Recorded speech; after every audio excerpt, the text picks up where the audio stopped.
Welcome to the Working Man Committee Podcast. It's Wednesday, Hump Day, February 22nd. And a stack of stuff today for y'all. We going from the government versus Trump plus the family. Don Lemon. We're going to talk about Marjorie. See, Marjorie, I remember Marjorie was trending the other day. We're gonna talk about Iggy and her new job. But our top story is Marjorie Taylor Greene and old Mitt Romney. Now Mitt Romney is the senator from Utah that ran against Barack Obama, the first time around. And so now, old Mitt has took it upon himself to be he's the person that to confront her. So when stuff in the House, right? People in the House on the Republican side not doing what they supposed to do or handling or conducting themselves as they supposed to. Mitt Romney has chosen himself to be the one to confront these people. Nope. Remember George in the State of the Union, Mitt was all up in his grill. And now Mitt has went from that particular person in the House to Marjorie Greene. So you remember Marjorie Greene said that the other day that there should be a national divorce. Red states should divorce blue states. If you disagree with what these Democrats are saying, you should be able to gather your state together. If you're in a red state, and gather all the states up, and we should have two countries. Yep, she did. Now, you could say, Marjorie, I'm with you. I don't like Democrats, or Republicans will say, I don't like the Democrats, and then vice versa. Democrats say, I don't like Republicans. They say, you go over there, and you go over there. Okay. But then you got to think about it. Saying it like that, looking at the surface area, you could say, okay, let's pick some states. Let's say California being blue, then you could say Texas being red, and then you could say Illinois being blue, and you could say North Carolina being red, and then you could say Florida being red, and New York being blue, and you can go through those, and then at the top line.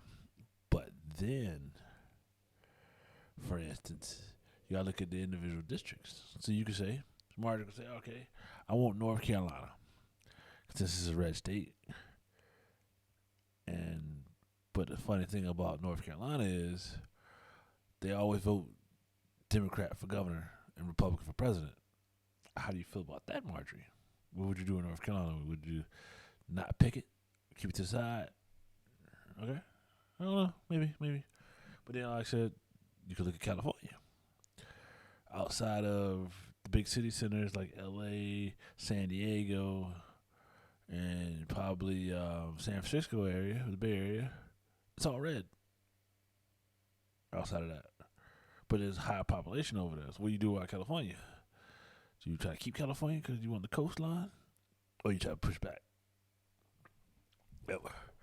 But actually, that's what she went. Just blank statement. But I mean, hey, if you feel the way you feel, then you feel the way you feel. But like I said, Mitt Romney took offense to that. So Mitt Romney, the senator from Utah, did not mince words when he was talking to Marjorie Taylor Greene and calling for a national divorce that would separate the blue states from the red states. And he says, I think Abraham Lincoln dealt with this kind of insane, he says on Tuesday. Yeah. He put on Abe Lincoln. had to deal with this. We're not going to divide the country. It's united we stand, divided we fall. Mm. So Mitt Romney took that stance on it. Yeah, she Greene with the conspiracy theories, but she's somehow she's got a close ally to McCarthy. McCarthy, you know what I'm saying? McCarthy needed her vote, or needed her to abstain from voting so he could become Speaker of the House and guarantee her a whole bunch of things in the process. And now, you know what I'm saying? She's got the microphone, the bullhorn, the Democrats who said, "Here, Marjorie, come here. It's all yours." But like I said, though, this is one of the things. Like I said, I think that this has been a little spicy. I actually kind of like the discourse.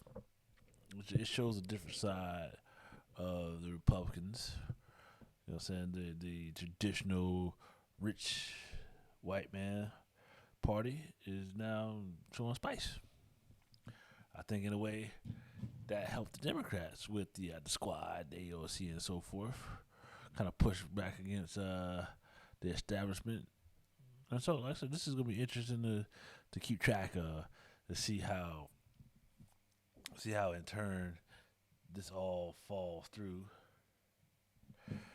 And like I said, until from now to the next election, let's see how the Republicans try to manage her and so forth, and let's see how the Democrats continue to make sure that she speaks all the time.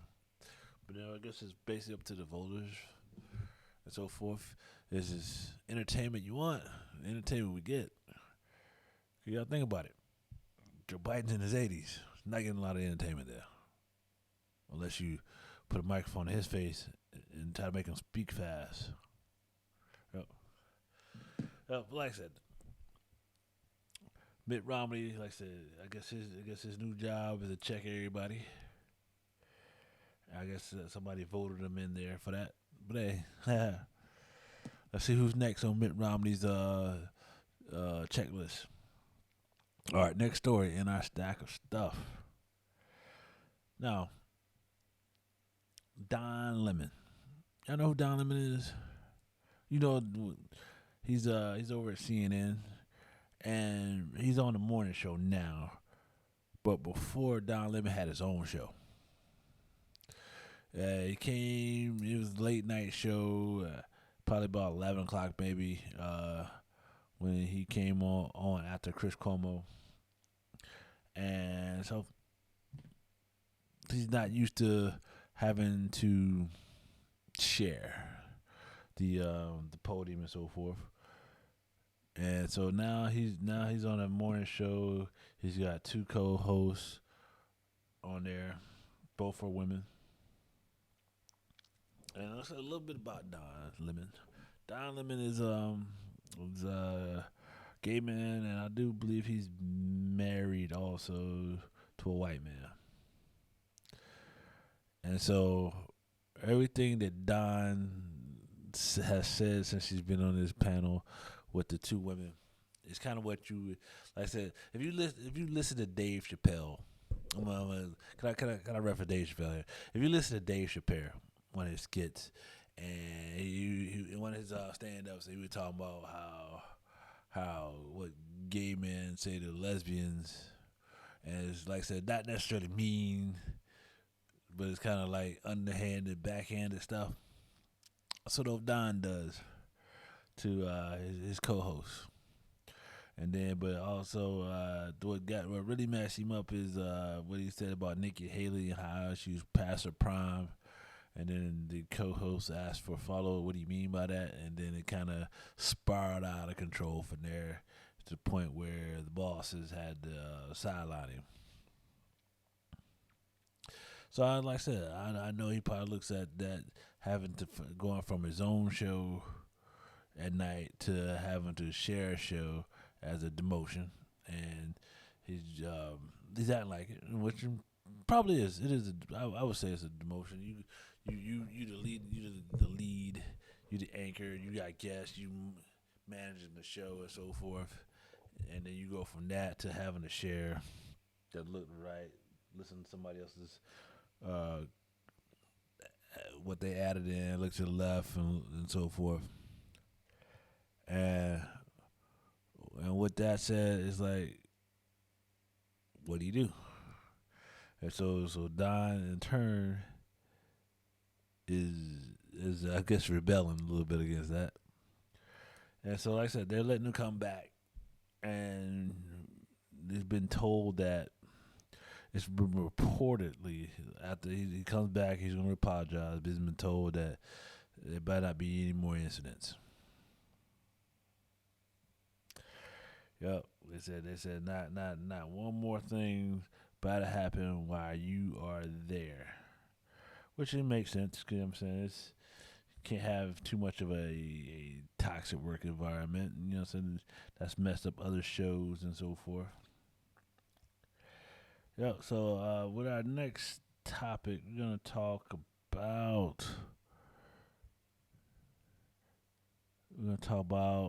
Iggy Azalea. Iggy Azalea. If y'all know her, she's an Australian woman in the United States, and she's a rapper, or was a rapper, maybe still a rapper. She had came into the rap industry with the cosign of Ti. So she came in on Ti's label and so forth. Ti found her out, put her out. She put out a couple hit songs, then kind of floundered from there after she left Ti and so forth, and so now she has found she's found a new job or side hustle or however you look at this. I know we've done reports on this particular platform before, but here it goes. Iggy is the latest celebrity to join OnlyFans, a subscription-based platform that allows users to view often racy content by creators. The rapper joins. She was on a podcast, the High Low podcast this week, and she discussed the empowerment surrounding making money off her own body on the platform. And quote, she says here, "I made record labels so much money off my body. I made a lot of people so much money off my body," as Iggy explains, adding that she got the smallest cut off her own effing body, and now she's getting all the money since she's on OnlyFans now. Wow, I want to say power to her. Like I said, to take charge and so forth. I mean, like I said, OnlyFans has been a side hustle to many. I said within the pandemic and so forth, when everything was shut down, this platform kind of grew out because there's only so much you can watch out here. So, like I said, the racy material was really catching on. Yeah, so like I said, and then she goes to add, but she did add this here. "I don't think I had to say sorry about the fact that I want to accommodate my own sexiness." So like I said, she's not apologizing to anybody for what she's doing, which she shouldn't have to. Anybody that, you know what I'm saying, can step out there and then garner the attention and so forth and not hurt anybody, go for it. Yeah, so let's see. So if her subscription price is, I think it's $25 a month on a promotional deal, and you can see the first look exclusive pictures from her project slated to wrap up in December with early release of the coffee table book. So it looks like she's going to put out an album and a book. And so she's going to share pictures of herself and the process of creating that on OnlyFans. So if you're a fan of Iggy Azalea, go check out her OnlyFans. All right, and our next topic of the night is going to be about Trump. And mainly this time, not just him. It's about the kids. So, so what we got here is this: the special prosecutor on a January 6th wants to interview Jared and Ivanka. Now, they both testified in the January 6th committee hearing, and while he reported, Trump didn't try to stop them from doing that. He let them have that, and he went through and did it. And so, like I said, so this is we're gonna play a bit from the reporter that broke this news on MSNBC about what was going on. Here you go. Joined now by Mike Schmidt, New York Times, Washington reporter who broke this news. Mike, take us through what you're reporting.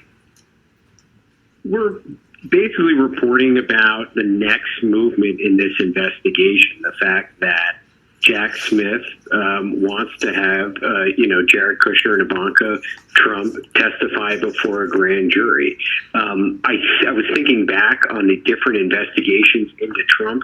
I think this is the first time that I could recall that either of them have been asked to testify before a grand jury.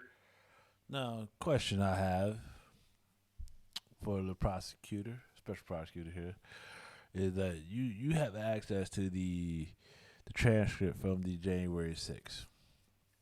What you want to know? What you looking for? I mean, you can say that, you know what I'm saying, she was in the room in the White House at the time this is going on. So I'm like, we trying to say if Trump was actually calling the protesters or not? What are y'all looking for here? It's obviously a different environment than simply sitting down and being interviewed by prosecutors or agents the way that Kushner was during the Mueller investigation.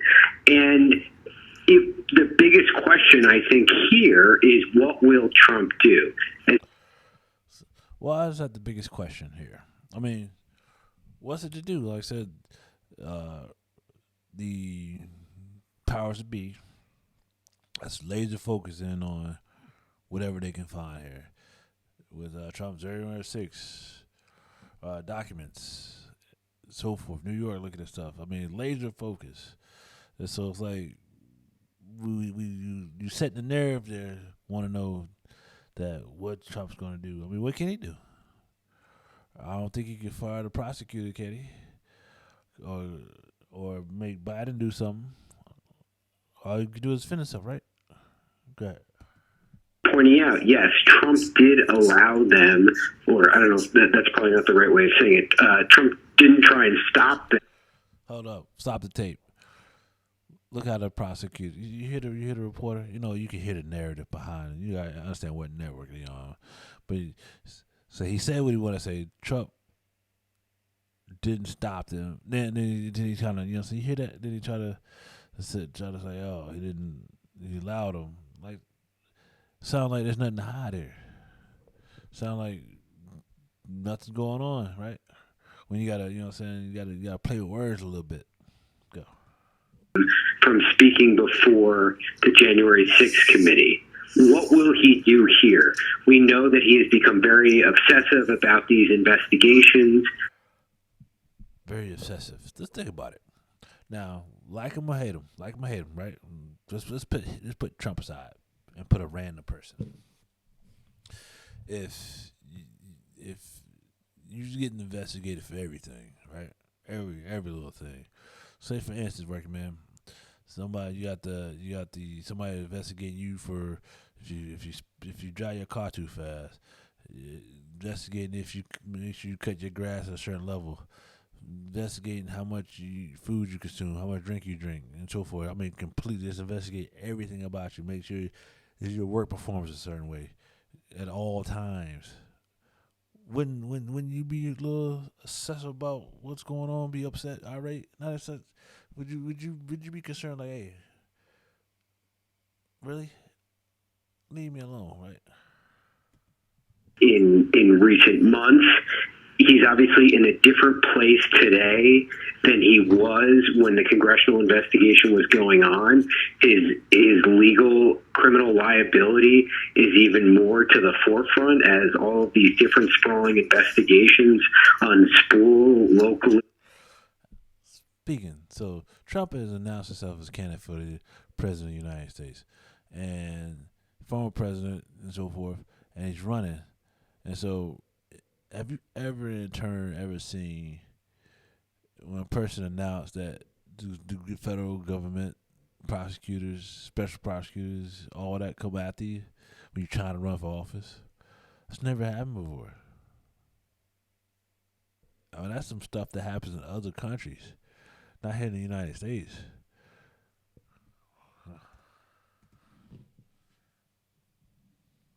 The federal level. So what will he do? Will he try and stop them from testifying? It seemed like they willingly went in to meet with the January 6th committee. The January 6th committee was able to use their testimony very effectively. I think, they kept on playing that clip of Ivanka Trump talking about how she did not think that there was election fraud, sort of endorsing the view of Bill Barr. They were constantly playing these clips, and so the January 6th spent all that time, effort, and so forth. It looks like all they really wanted was to get one of Trump's inner circle to say there was not a problem with the election. Really? Jack Smith showing, look, whether it's Mike Pence or the president's son-in-law and daughter, he's not afraid to reach as far into Trump's inner circle as possible. Mike, there's some report.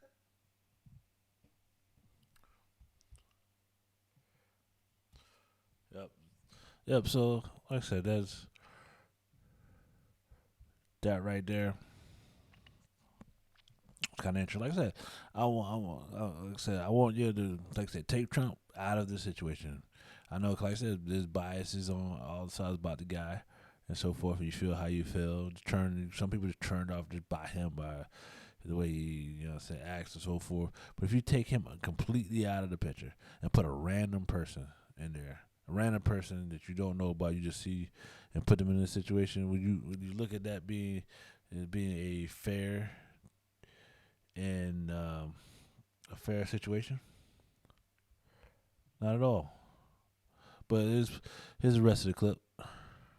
What were the true motivations behind what he was doing? That's why he wants to talk to Mike Pence, and that's why he wants to talk to Jared and Ivanka. I think we have a pretty good sense from them, from the transcripts of their interview before the January 6th committee, about what they would say. And remember, they can't really deviate from what they said to Congress, because that would raise questions about the accuracy of that testimony.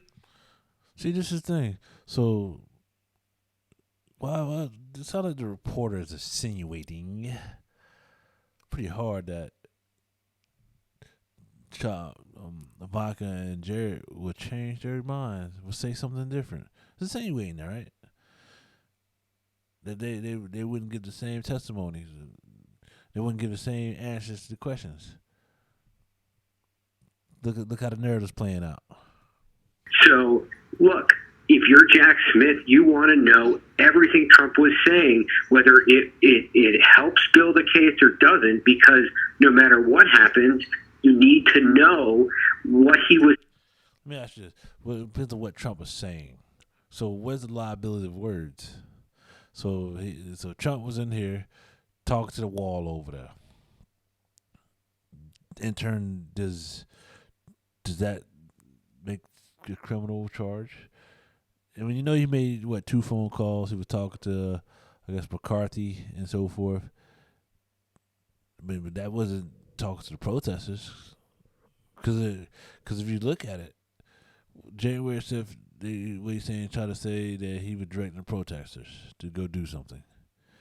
Now, did you in turn, the question is, simple as that, did he talk to any of the protesters at all?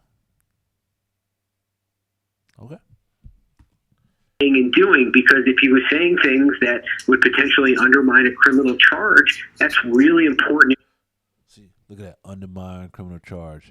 You know what that? You know that's code word for obstruction of justice. Was he trying to tell somebody to hide or guard the door or something along those lines? Like I said, if you notice, the whole time the Mueller investigation was going on, when people knew there was nothing there, they always talk about obstruction of justice, obstruction of justice, obstruction of justice. Really? So look how in this interview here we went all the way from something to obstruction of justice. Information for a prosecutor to have, because that information would have to be disclosed at a trial. So you want a 360-degree view of what Trump was doing and saying, not just the things that help get you to the charge, but the things that also may cut against it. Because at the end of the day, that will all come out if you were to indict and go to trial. See what he's the reporters advocating for Trump to be indicted. Like I said, that in turn helps. You know what I'm saying? They don't want Trump to run again, and they see that if Trump runs, he's gonna win against Biden or anybody in the Democrats' house. But they don't want Trump at all. They'll take somebody else. They'll take Ron DeSantis, Nikki Haley, anybody, but they don't want him. Like I said, this is gonna be an interesting one. How the prosecutors, special prosecutors, what they do, what they try to do, and so forth. And like I said, if we gonna talk special prosecutors, what's going on with them documents in the Biden case? Heard anything? Been quiet, crickets. Huh. All right. With that said, this has been the Working Man Committee podcast. I'm your host, Brandon T. Like and subscribe, and we will see you Friday or maybe Thursday. With that said, peace.